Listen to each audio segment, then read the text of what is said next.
Halo, assalamualaikum warahmatullahi wabarakatuh. Di kesempatan kali ini, saya mau berbagi pengalaman terkait dengan pengalaman saya mengikuti tes TOEFL ITP online.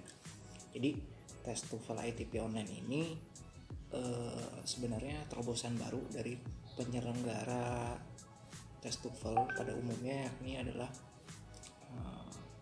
ITS. Nah, ITS itu dia punya ujian untuk TOEFL ITP ini paper base. Namun pada saat ada pandemi saat ini, maka tes paper base itu bisa dibilang dikurangi. Jadi dilakukan secara daring. Nah, teman-teman yang memang mau untuk melakukan tes TOEFL ini biasanya kan terkait dengan pengajuan beasiswa, syarat studi dan lain-lain sebagainya. Nah, saya dalam kesempatan kali ini memang untuk melanjutkan studi. Jadi saya rencana untuk melanjutkan studi saya S3 saya di Malaysia. Jadi saya ikut tes TOEFL di mana universitas tujuan mempersyaratkan tes TOEFL paper based test, entah ITP online atau ITP PBT offline gitu ya. Silakan aja. Nah, oke. Pada pertama kali ini saya coba sharing pengalaman-pengalaman untuk melakukan pendaftaran TOEFL ITP online. Nah, kalau saya pertama kali melakukan pendaftaran itu melalui ILP Cikini. Nah, di ILP Cikini, kenapa saya daftar di situ? Karena memang dekat dengan lokasi rumah dan juga bisa dihubungi melalui WhatsApp. Jadi proses pendaftarannya gampang sekali. Jadi kontak panitia yang terdaftar dalam IIEF, di mana ILP ada kontak pesannya di sana. Kemudian menghubungi, dapat respon, lalu mengisi biodata.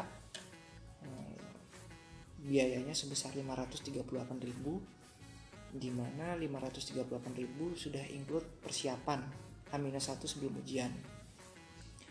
Setelah melakukan pendaftaran, submission by email, nanti dapat link Zoom. Nah, dimana di link Zoom ini dijelaskan aturan mainnya, yang mana poin penting yang dijelaskan adalah terkait dengan readiness check. Jadi tes kesiapan. Nah, tes kesiapan ini jadi peserta itu wajib mengikuti tes persiapan. Tes persiapan itu adalah readiness check ini secara online. Jadi dilangsungkan secara kurang lebih 1 jam lah ya prosesnya. Jadi kita harus mendownload, kita membuka situs semacam readiness check itu ya. Nanti situsnya saya taruh di bawah untuk situs pengecekan kesiapan online. Dari situ kita bisa lihat bahwa sistem kita sudah memadai atau belum, perangkat yang digunakan dalam tes online sudah memadai atau belum, seperti itu. Dan juga saya sarankan sih jangan menggunakan laptop yang di bawah standar minimal Windows 8 lah. Dan juga tentunya koneksi internet yang stabil. Saran saya sih pakai wifi ya, jangan pakai paket data, karena takutnya nanti pada saat ujian dilaksanakan nggak stabil dan teman-teman jadi ngulang gitu ujiannya. Oke, nanti saya sharing proses-prosesnya seperti apa. Oke. Kemudian juga teman-teman diminta untuk mendownload atau membuka aplikasi dari ETS yang mana hanya dibuka menggunakan Internet Explorer. Atau kalau di Windows 8 itu Windows yang terbaru itu Microsoft Edge ya. Nah, itu aplikasi ini untuk men-scan secara otomatis kesiapan dari peserta, kelayakan dari sistem, seperti itu. Oke, nanti dari proses ini tuh kita bisa tahu bahwa apakah PC atau laptop yang kita gunakan itu memenuhi syarat atau belum, gitu ya.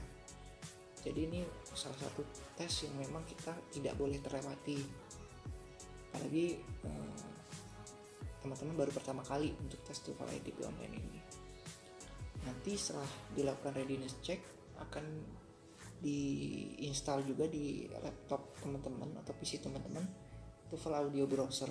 Nah, bentuknya seperti apa nanti saya sharing, ada link ya, saya coba share.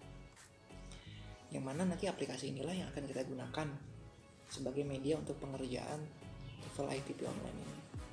Oke. Dan tentunya teman-teman nanti akan diinformasikan aturan main terkait dengan pelaksanaan tes TOEFL ITP berbasis online. Jadi teman-teman usahakan berada di ruangan atau kamar, tidak ada orang siapapun di dalamnya, bebas dari buku, bebas dari gangguan, sebisa mungkin tertutup, dan saran saya dikunci ya, takutnya nanti ada gangguan. Kemudian di meja teman-teman itu usahakan bersih dari coret-coretan, bersih dari buku, coret-coretan, minuman, seperti itu. Dan aplikasi yang wajib aktif adalah Zoom dan TOEFL audio browser. Dan webcam harus tetap nyala ya, nggak boleh mati gitu ya. Kemudian untuk komunikasinya nanti kalau teman-teman ada pertanyaan atau ada kesulitan itu melalui Zoom, media Zoom. Oke. Dan selanjutnya pada saat sebelum pelaksanaan tes, teman-teman nanti akan diinformasikan link Zoom untuk bergabung untuk mengikuti persiapan.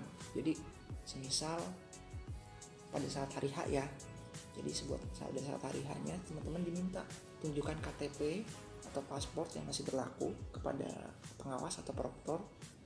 Setelah ditunjukkan, nanti teman-teman diminta untuk berputar 360 derajat di area teman-teman ujian atau ruangan teman-teman untuk menjamin apakah ruangan tersebut bebas dari gangguan atau tidak.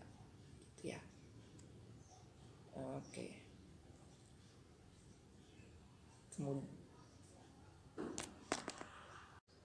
Oke.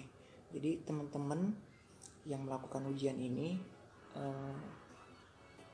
harap dipastikan kembali koneksinya, jangan menggunakan internet base dari telepon kalian, mobile hotspot kalian, karena memang jaringannya nggak stabil. Oke. Dan maksimal rata-rata pesertanya adalah kurang lebih 10.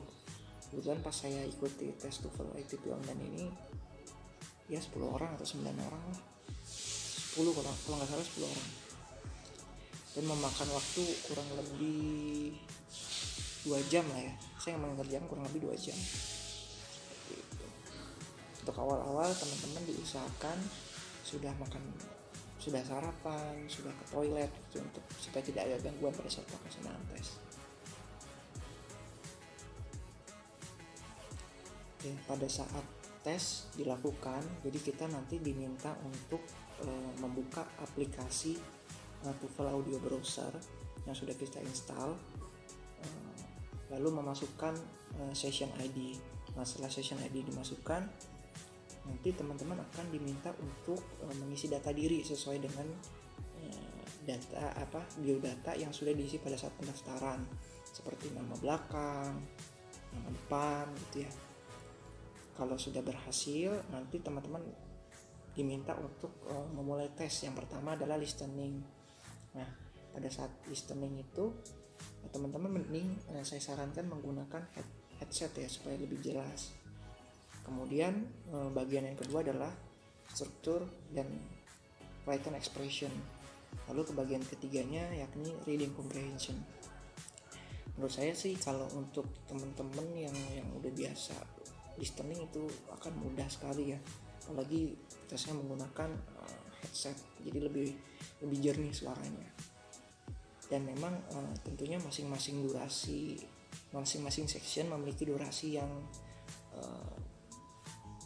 waktu ya, dan jumlah soal yang berbeda-beda. Dan pada saat pelaksanaan tes TOEFL ini nanti ada waktu di bagian atas Jadi teman-teman harus benar-benar memaksimalkan ya. Jadi jangan terlena dalam satu soal saja, tapi harus cepat pengerjaannya. Oke. Dan juga bagi teman-teman yang mau coret-coret, mau coret-coret di kertas untuk apa namanya, biasanya untuk sebagai catatan gitu ya, notes gitu ya, lebih baik menggunakan clear holder. Ini clear holder yang dilapis, ada clear holder terus ada plastik putih gitu, clear holder. Kebetulan clear holdernya nggak ada.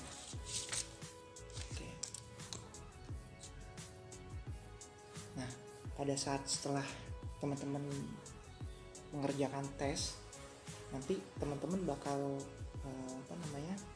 bakal ditunjukkan unofficial score reportnya. Jadi sebenarnya sih tidak boleh difoto ya, tidak boleh di print gitu ya, tapi kalau teman-teman mau screenshot ya monggo aja gitu. Kalau kebetulan kalau saya foto, jadi biar bisa sebagai catatan aja bahwa skor kita segini, dan memang skor yang ditampilkan itu adalah benar dan merupakan skor akhir TOEFL kita. Itu enaknya di TOEFL ITP online seperti itu. Nanti untuk pengambilan skor reportnya, kebetulan di IELP Check-in itu H+7 ya, tapi bisa dimintakan kok, H+5 sudah bisa dimintakan. Dan pengalaman saya di skor saya itu nih, kebetulan saya sudah dapat skornya. Jadi teman-teman bisa, kalau teman-teman skornya di atas 450 ke atas kalau nggak salah ya, itu dapat sertifikat. Kalau saya seperti ini. Nanti sertifikatnya of achievement-nya seperti ini, dan dapat TOEFL ITP record ya, kayak gini. Kurang jelas ya. Ya ini saya ya kurang lebih gini ya. Oke, terus juga dapat TOEFL ITP official score report. Nah, ini bisa dilihat. Nanti teman-teman bisa kurang lebih ya, semoga syukur dapat hasilnya lebih baik dari saya juga bisa. Oke. Paling itu aja sharing dari saya. Nanti mungkin kalau untuk bagaimana cara mengapply pasca sarjana di luar, saya akan sharing juga. Oke. Demikian informasi yang saya dapat saya sampaikan. Assalamualaikum warahmatullahi wabarakatuh.